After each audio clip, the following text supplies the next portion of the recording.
खुलासा झाला आहे आणि काही मोठे नेत्यांचा यामध्ये सहभाग आहे, पक्षाचे पदाधिकारी आहेत. काय सांगतात? नाही, अनेक या शहरामध्ये एक होल्डिंग्सची कमिटी बनवण्यात आली आहे आणि या कमिटीच्या अंतर्गत काही धक्कादायक खुलासे आमच्या समोर आलेले आहेत की कल्याण डोंबिवली महानगरपालिकेमध्ये जवळजवळ 300 ते 400 अनधिकृत होल्डिंग्स या शहरामध्ये उभे आहेत आणि टोटल 2000 होल्डिंग्स आहेत. त्याच्यामध्ये जवळजवळ 400 ते 450 होल्डिंग हे अनधिकृत आहेत आणि कुठलीही महापालिकेची परवानगी न घेता दर वर्षाला महापालिकेचं जवळजवळ 5 ते 10 कोटी रुपयाचा महसूल या होल्डिंग्सच्या मालकांकडनं बुडवला जातो. गेल्या 5 वर्षांचा जर महसूल पकडला तर जवळजवळ 50 ते 40 कोटी रुपयाचा महसूल या होल्डिंग्स अनधिकृत होल्डिंग धारकांकडनं बुडवला गेला आहे.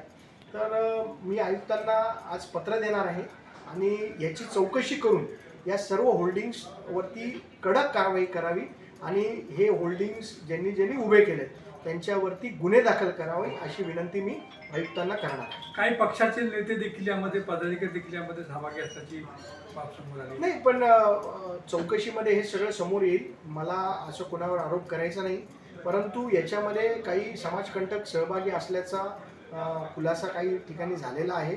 याची पूर्ण माहिती मी आज आयुक्तांकडे देणार आहे आणि त्या माहितीच्या आधारे कुठल्या प्रभागात किती अनधिकृत होल्डिंग आहे याची पूर्ण सविस्तर लोकेशनसह माहिती मी आयुक्तांकडे देणार आहे.